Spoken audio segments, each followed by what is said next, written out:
Welcome to the Real News Network. I'm Paul Jay, and this is Reality Asserts Itself. And we're in New York, and you might notice we're in a different studio, but we're still in New York City. And joining us again to continue our discussion is Professor Aleksandr Buzgalin. Aleksandr Buzgalin is a professor of political economy and the director of the Center for Modern Marxist Studies at Moscow State University. Thanks for joining us again. Thank you. I'm very glad to have this dialogue. So, you are a professor of Marxist studies, and one of the core concepts of Marx, as I understand it, is socialism is born in the womb of capitalism, just as capitalism was born in the womb of feudalism, and so on. And the conditions for the development of socialism, argued by Marx and Engels and others, Lenin and others, was that a fully developed modern industrial capitalism gives rise to big enterprises that are extremely well planned internally, even though overall in the economy and the politics, it's still anarchy, it's still very chaotic, and there's no planning. And that if those big enterprises could become publicly owned, then all that internal efficiency and organization could then extend towards the whole economy, and you could have a planned economy and avoid the periodic crises and recessions and so on. When you look around the world now and you look at this thesis, how does one apply that to what you see? You made great provocation, and I'm afraid that I will not propose now borrowing lecture, but provocation is for borrowing lecture, really, especially for professor. If we can look on modern development of the material production, we really have a material basis for the beginning of communist era, the beginning. I will use one historical parallel. For the beginning of capitalist era, capitalist mode of production, it was necessary to have division of labor and automized producers. Industrial system was not inevitably necessary for the beginning. For the stabilization, for the victory, yes, it was necessary to have industrial production. So the period from relatively developed craft production with division of labor, with roads, and with relatively free or free personality, it was basis for market and for the beginning of capitalist epoch. Okay, hang on. Break that down for people who don't know what you're talking about. So when you mean division of labor, what does that mean?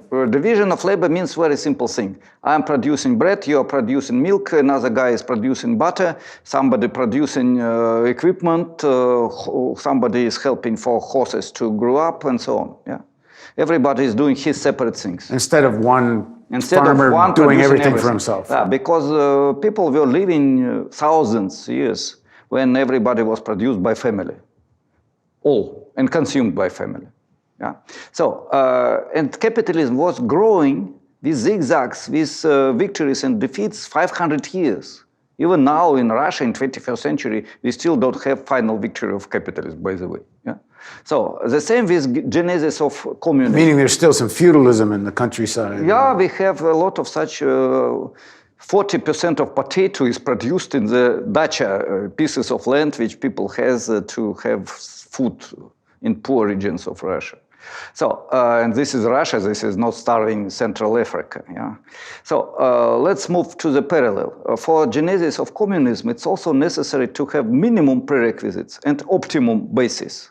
Minimum prerequisites is a strong developed industrial production with big enterprises specialized in different spheres and interconnected by international cooperation, or at least national cooperation. We already have this in main countries of the world, even in newly developed new industrial countries like Brazil, Russia, China, and so on.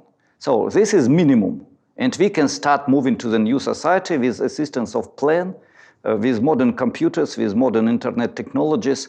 Even now, huge corporation knows what everybody, Buzgalin, you, another girl, boy, I don't know, dog, bought in the supermarket this minute, this second, because this is universal information. Through social networks, it's possible to receive information about every step of everybody in the world. And it's not problem, technically, it's not problem to put all this information together and to use optimization models.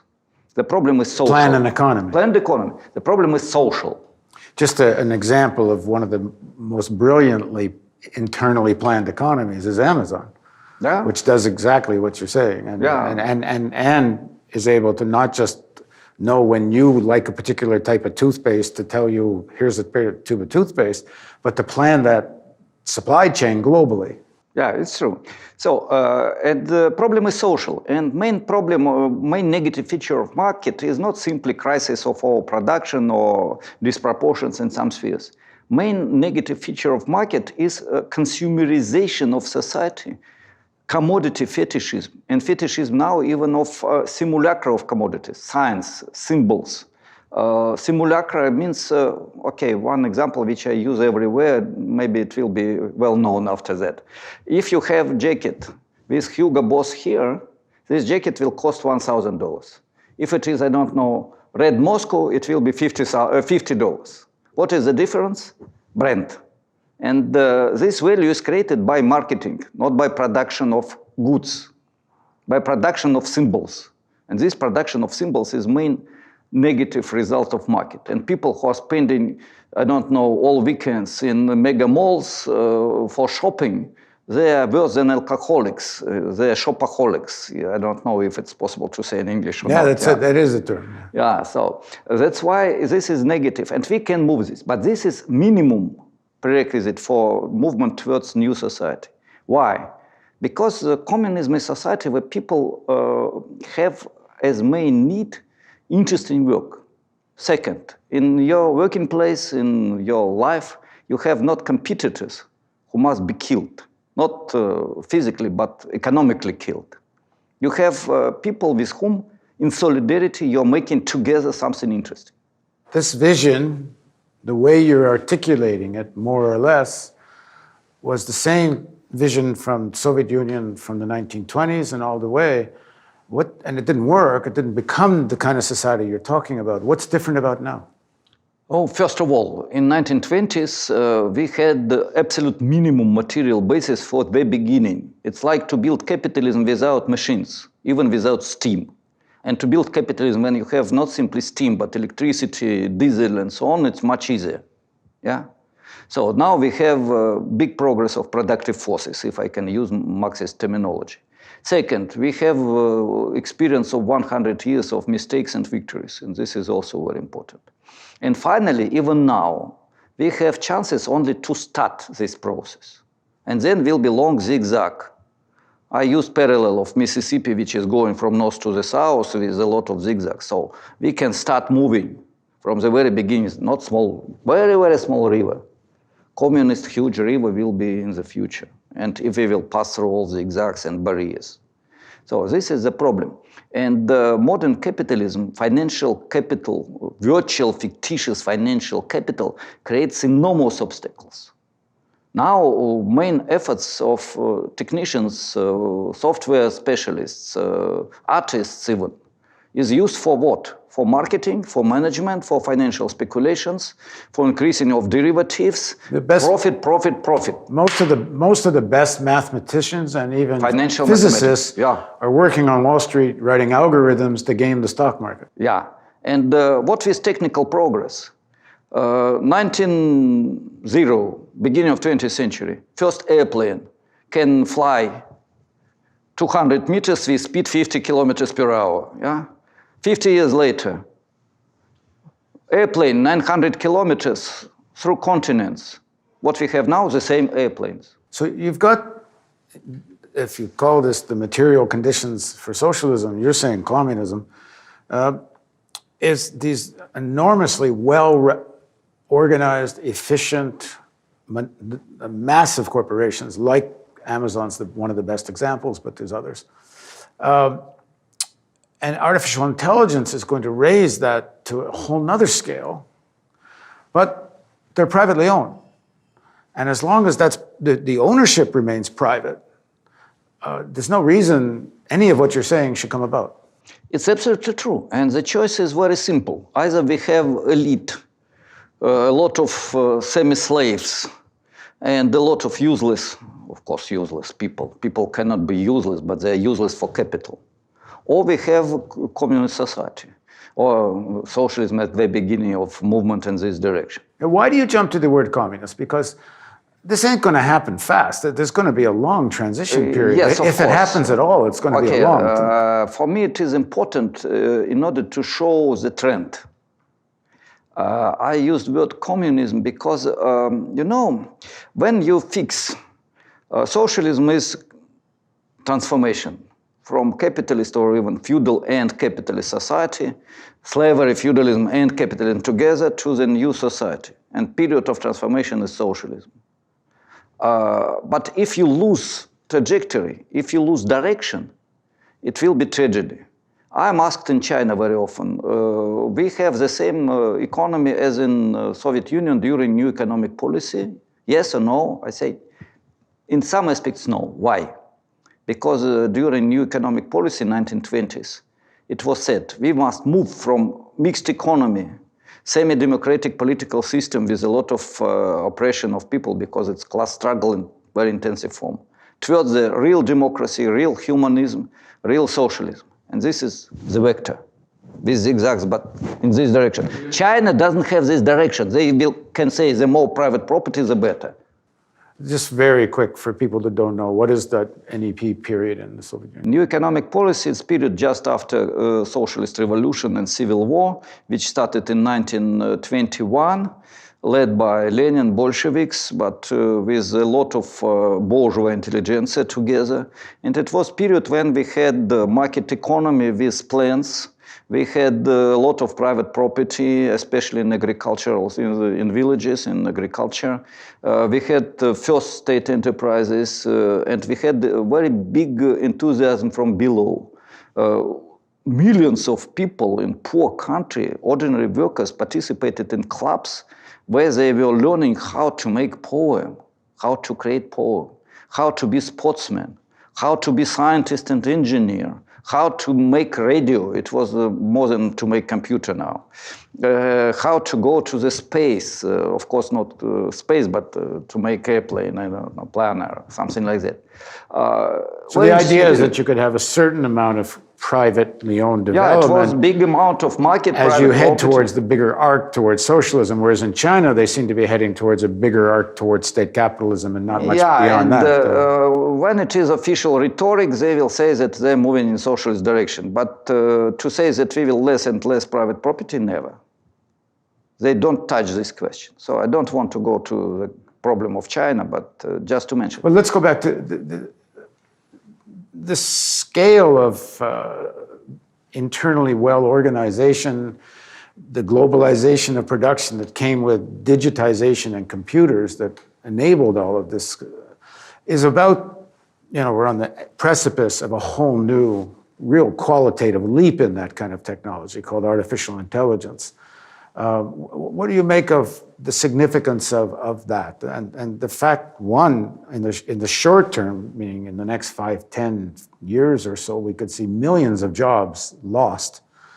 And then two, if you add to that the climate crisis and the deteriorating environment and the deteriorating ability of humans to live on this earth, I really see the wealthy elites, and I'm told they're actually, literally, they are talking about having their own escape plans and imagining a life which is the wealthy, serviced by robots. Artificial intelligence creates everything. And the rest of the population of the world can live like in the movie Hunger Games, you know, they can go screw off and whatever happens to them, too bad. And there's a very serious conversation going on amongst the elites that the real danger is that when that happens, the elites will be so dependent on robots and artificial intelligence that AI is actually going to take over from the humans. And very serious scientists are projecting, in fact, that will happen. And they're concerned about that part. They're not so concerned about what happens to the 80, 90% of the rest of the people of the world. First of all, you gave the answer in many aspects, and I agree with you. But I will give comment on your comment. Yeah. First of all, about this artificial intelligence and elite and so on. They will create jobs for servants, for slaves, because even now you can go to the restaurant where there is no waitress. And it is more efficient, cheaper, and no problems. But if you are rich, you want to sit and to have 10 persons around you. One will bring you bread, another will bring you butter, third will make something else, one girl will come and put the napkin. So that's why for servants, for slaves, it will be space, but this is terrible. This is not salvation of the problem, this is creation of the terrible problem. Second, important remark, to have jobs is not as important as it is in communism, as it is important in capitalism. Because communist society means that you can work 4 hours a day, and it will be 2 times less jobs. And it will be very good, very positive, because people will have time to educate, to develop their cultural level, not to spend time in supermarkets and with drugs or computer games. The key problem of communism, not to create jobs. But not to create then you get the consumption. question, who's going to control this artificial intelligence? Because the kind of world you're talking about, it ends up a political problem. Who has power and artificial intelligence for whom? That's the key question. And the key is, the answer is very well known. If we have grassroots democracy, basic democracy, so if life is controlled by people, to make it simple, we can move in the direction of society where we have short working day, where we have a lot of tasks to work in the sphere of culture, education, art, ecology. We have a lot of social problems to put all these poor people who are starving and to move them to the cultural life, to create creators from degraded people. This is a task for everybody for 100 years. So we have a lot of work which must be done now. If we have no necessity to produce things, if we have robots, then we have enormous amount of work to make everybody poet, to make everybody healthy, to make everybody educated. And among this everybody, billions of people who are in terrible situation and who cannot do it themselves, it's necessary to help them to do this together. I'm absolutely happy that we had these long dialogues and very important dialogues, because Russia is very isolated from the world in many aspects. And when we can explain what is our life, how it is interconnected with international processes, when we can be together in these dialogues, it's extremely important for us. So I ask everybody who has interest, let's be in touch. And this is not abstract word, solidarity. This is a real necessity to move to build international solidarity. And this is a task for intellectuals, for ordinary people, for left, for everybody. And thank you very much, Paul, for this talk. It's absolutely fantastic. Thank you for everybody who was watching us, listening to us. Well, thank you so much. It's a privilege to finally have you here and not just on webcam. And thank you for joining us on Reality Asserts Itself on the Real News Network.